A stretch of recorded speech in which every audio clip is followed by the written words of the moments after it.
Itu saja. Tapi apa you akan buat hari ni? You akan lock ke? Ini atas ke? Jadi kita akan lock lah. You akan lock kat depan lah. Lock depan. Jika nak ambil barang ke semua tak boleh, kita biar je lah. Kemudian saya nak tanya, sekarang ni you buka, yang so-called syarikat lain ke takkan masuk lah? Memang tak masuk. Memang tak? Bukannya you buka, ada diorang akan masuk ke apa? Kita over dulu. Ini jangan masuk. Tadi saya dah cakap lah. Polis. Alifish lah? Tu Alifish. Bukan Alifish lagi. Ni Alifish. Alifish? Alifish. Jangan masuk. Mana itu Alifish? Tu Alifish depan dia. Baru masuk kereta. Kereta baru masuk. Tadi yang tu Nur Syarikat. Yes. Itu dah syarikat tu? Tu syarikat baru tu.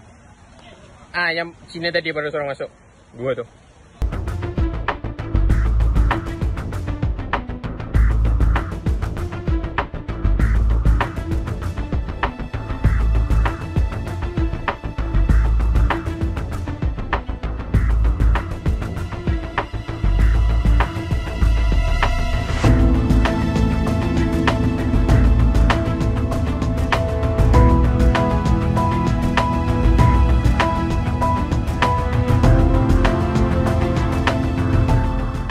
Dia malam tadi tu around 11.45 saya dapat mesej yang Kementerian Komunikasi melalui Instagram, Facebook, dia ada keluarkan notis penutupan untuk penyelenggaraan. Jadi saya pun cek dekat website dengan cek dekat Facebook dengan Instagram yang betul lah. So apa saya buat, saya pun datang lah. Saya datang awal. Mungkin 11.50, 11.55 saya datang. Tengok tak ada apa-apa. Okey. So bila saya nak balik tu, bila nak sampai pukul 12, saya nampak banyak van datang. And then berhenti. Van DBKL. Lepas tu ada kenderaan kementerian. Ramai. Lepas tu polis memang ramai. At least 40-50 orang. Dia kata mengikut notis yang telah diberi untuk pengosongan dalam masa 7 hari. Jadi saya pun remove my car. Yang dalam notis tu dua benda lah. Yang pertama, itu adalah section 425, yang mana section 45 ni selalu terpakai untuk pengusiran supporters setinggan.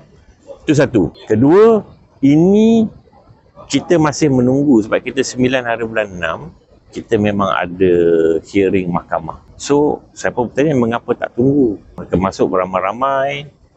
But dalam tu saya pun bertanyalah, adakah ini semua kerajaan, adakah third party akan masuk, syarikat lain akan masuk? Dia kata tidak. Kemudian ada daripada LSHM masuk dan saya cuba halang. Saya beritahu kepada anggota-anggota polis mengapa bagi masuk. Lepas tu mereka tahan saya pula ditahan dan saya tidak dibenarkan untuk record. Dia kata ini senggaraan punya staff. Jadi memang atas dah beritahu boleh. Lepas tu dia kata atasnya arahan.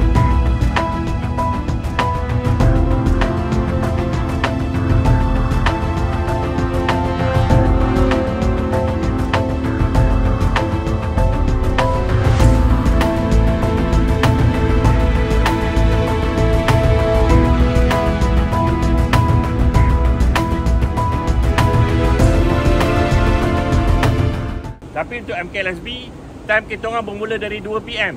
Sampai sekarang tak ada. Mereka menunggu kelulusan daripada pihak pengurusan dia.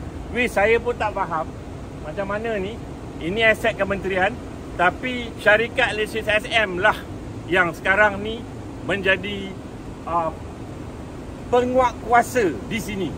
Sekarang pukul 3 barulah syarikat MKLSB dia benar untuk mengambil pekerja-pekerja mengambil barang-barang peribadi setelah 1 jam disidai dan tidak dibenarkan untuk ambil. For the next couple. Yeah, you will be closed. So how many days here? 4 days only. 4 days. Maybe next visit.